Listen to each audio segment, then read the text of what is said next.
like to open the floor to public input, specifically on items on the agenda only, please. Any public input? Seeing none, we'll move to the next item on the agenda. As the Koistinen settlement proposal and discussion whether to forward to the Board of Finance. I'm going to read a brief statement before we move to discussion. On the night of October 29th, 2010, was a sad and tragic day for everyone in Windsor Locks. The events of that night are still discussed and the subject of conspiracy theories and mistrust. There is no doubt that mistakes occurred. Some officers, including the former chief, failed in their management of the incident.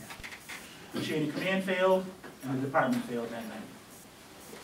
It's almost 5 years later, and those that failed are no longer here. We have a new chief, and a specific chain of command led by highly trained certified sergeants, lieutenant, captain, and our chief. Our department not only changed uniforms, they changed their attitude. This is a police department that is proud, professional, and respects this town and the townspeople in it. But there's still one last cloud hanging over the department and this town. That's Robert Koistinen. In January 2011, Sergeant Koistinen was charged by the Connecticut State Police with hindering prosecution and interfering with police for his actions on that night. 1 year later, in January 2012, the Windsor Locks Police Commission terminated Sergeant Koistinen. A grievance was filed seeking reinstatement to his job. Then in October 2012, a jury acquitted Sergeant Koistinen of third-degree hindering prosecution, not guilty. In February 2014, the State Labor Board handed down their decision. They ruled that even though some of Koistinen's actions were inappropriate on the night he responded, the town was wrong in firing him because he did not violate any town policies. The Labor Board ruled a 1-year suspension without pay. That 1-year suspension would run from January 2012 to December 2012. The Windsor Locks Police Commission appealed that decision in February 2014. Koistinen's attorney filed a motion to throw the appeal out of court. The motion is still waiting to be heard. In December 2014, a Stratford, Connecticut police officer was returned to work in a ruling by the Connecticut Supreme Court. The Supreme Court overturned a ruling by the appellate court that upheld the town's firing of this police officer. In the ruling, the Supreme Court said, "I think all of us recognize that police officers need to maintain their integrity and the public trust, but sometimes they make mistakes." This ruling sets a precedent for our appeal. An appeal that, if we win, will be further appealed to that same Connecticut Supreme Court. While this is going on, Sergeant Koistinen's back pay will keep adding up at approximately $10,000 per month. We have litigated this case and we lost. Robert Koistinen was charged, tried, and found not guilty.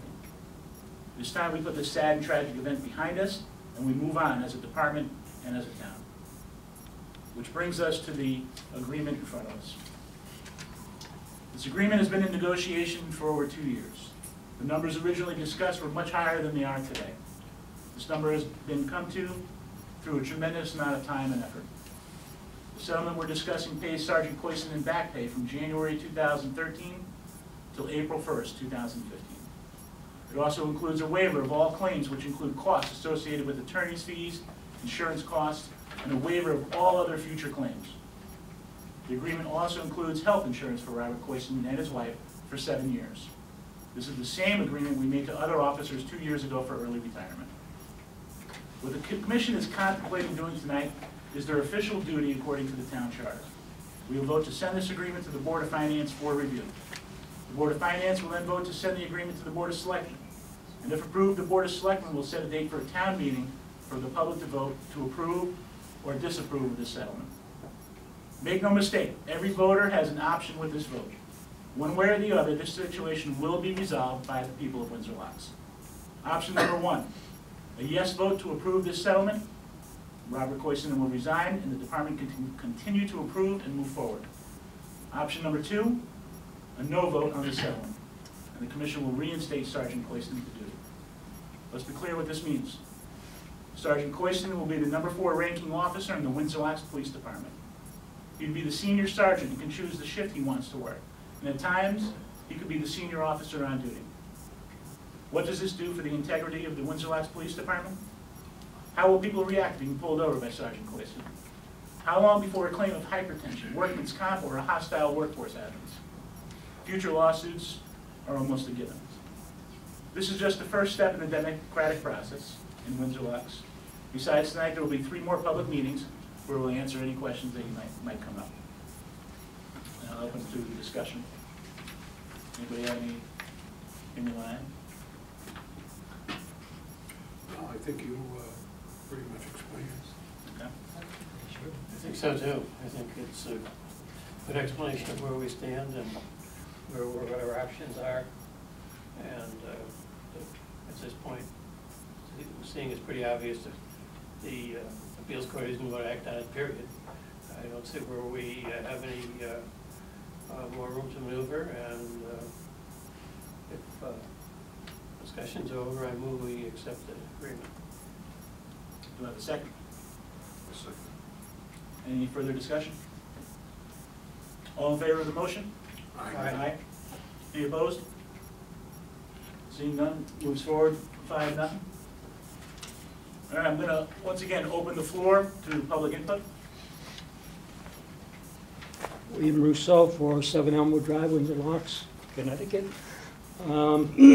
Regarding Officer Koistinen's termination, isn't it true that the Labor Board concluded that he hadn't violated any rules and regulations of the Windsor Locks Police Department? I believe I read that. Isn't it true that I furnished evidence that he had violated some of the rules of the Windsor Locks Police Department, 1969 rules and regulations? If you did? I did. Not in the report. I did. Sergeant Koistinen violated the community standards for a police officer. The jury seems to be split, public opinion. Some people say, oh, I would have done that to protect my son. On the other hand, he did nothing to protect the rights of the young Asian boy that was killed by his son. You say that we have no other place to go. It sounds to me, even though Attorney Deneen is not here this evening, that Attorney Deneen is saying, well, we can't win this one, without really knowing whether the court can rule against Sergeant Koistinen. I personally will speak to the public and encourage them not to give this gentleman $500,000 for his misbehavior on the night his son was involved in that accident. Any other public input? If he's reinstated, what happens to his financial settlement? He gets money plus he's reinstated, or no money and he's reinstated? Well, I'll answer your questions after the meeting. Any other public input? Seeing none, I look for a motion to adjourn. Make a motion. Second. All in favor? Aye. Right, there you go. We're adjourned.